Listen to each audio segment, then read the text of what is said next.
Hello and welcome to Illuminations with Tiina and Fee, for you who desires a life of abundance. I'm Tiina. I'm Fee. Hello again, Fee. Hi, so we've come to the top tips episode of this series on belonging, and we're doing it a little bit differently. So we used to have 4 top tips, and we've reduced that down to 2, and decided that we're going to talk a bit deeper, go a bit deeper with our kind of suggestions or top tips. Belonging. Fee, what's your top tip for belonging? So, even though I have, my postage stamp people, as I call them, the people I love and trust, one's in Sweden, one's in Australia now, and one's kind of in Italy, and one lives most of the time in Hastings, which is 50 miles from where I live. So that's okay, except I had the flu before Christmas, hence the gap in our recordings. And I realised one day that, and another one does live nearby but doesn't drive. So this is important as part of me being ill, in bed with the flu, nothing to eat, just wanted a bowl of soup, and realised that there was no one I could ask to get a bowl of soup, which wasn't sad. It was just interesting, So this idea about being, not part of a group, this is exactly where it's not okay in many ways. So I decided I would look up then local groups and get more back involved with particular groups I love belonging to, my, people I do kind of hang out with, and then also join some meetups. So meetup.com, join them, and there's hundreds where I live, hundreds and hundreds, and go to some of those meetups, and also nurture some friendships and people I've met and connected with, like the woman on the bus, and just nurture those and spend time with those people, give them time to actually develop and grow. So yeah, that's just my tip on, if you're inside going, I don't know anyone, is find out what is going on locally. If you're very isolated, I appreciate that's a challenge, but there may be online groups that you could become part of. I know, Tiina, you're part of a few online groups. So that's what I would recommend. Local groups, local events, go to them. Some you will be part of your passion and drive, and some may be new, and see who you connect with. Go with an open mind and open heart. And I think something that probably would help me, something tentative going into new situations, it's thinking there will be others there who feel the same. There will be others there who are not fully comfortable in that situation. And I think when I go into new situations now, I think I don't have to connect with the whole room. It is okay for me to talk to one person the whole night, if that's how it happens. I don't have to beat myself up for that, because I'm better at the going deep conversations than the surface level conversations. Oh, absolutely. That's why I don't go. So, there are, but that's a whole theme in itself, how to manage that, because there are ways of managing that, definitely, that I've learned. Okay, so find local groups, meetup, obviously there's loads of those.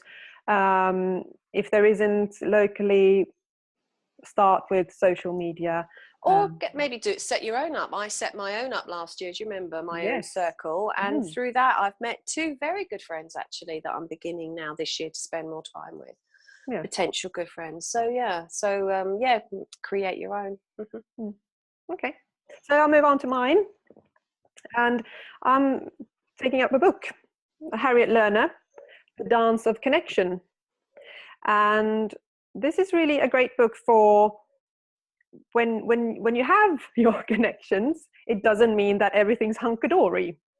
You sometimes come across difficult situations or challenging situations for all of you, whether it's in a friendship or a love relationship or a family relationship. And what I love about Harriet Lerner and her books is that she talks about the subject, she gives personal examples, and she also gives examples from past clients and how they overcame their challenges. So it again talks about in a relationship being your authentic self and being accepted for that, and being able to voice your beliefs and values without being rejected, and Yes. and showing up in difficult conversations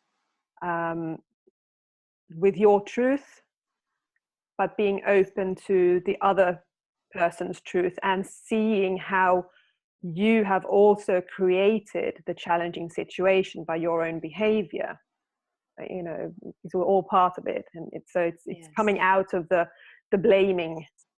Well, Fee, you did this and you did that, and I'm, you know, and I can just kind of put it on all on you, and of course that's not the best way to create any kind of connection or any kind of belonging. That's kind of That's what eroding. Brené Brown says. It's easier to push away,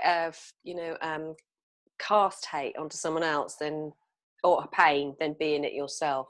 Mm. Exactly. So she translates hate for pain. Yeah, interesting. Yeah.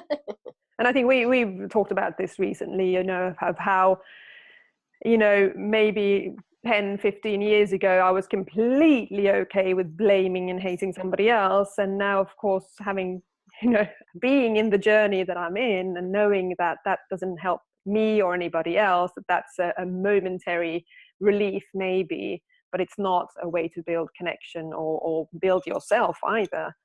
And sometimes it feels like it was easier back in the day. You know?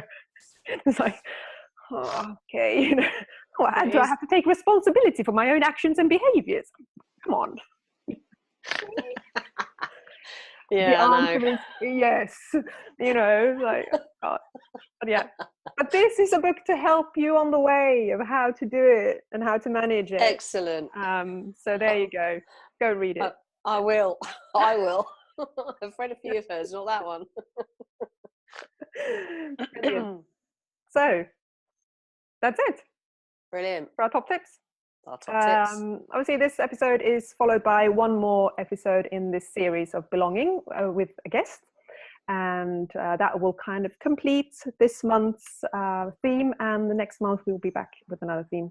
As usual, tell us what you think, give us your comments, subscribe, let us know, you know, what's working for you, what's not working for you, what more would you like to know.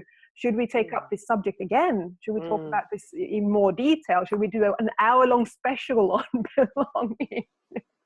That would allow us time to waffle, wouldn't it? Oh, wouldn't it just? That would be great. Okay, anybody who wants to challenge us with 1 hour on belonging, it might help people with sleeping issues and challenges, that's for sure. It might. So there you go. Lovely to have you here. Lovely to have you here, Fee, and see you next time. You too. Thank you, Tiina. Bye. Bye now.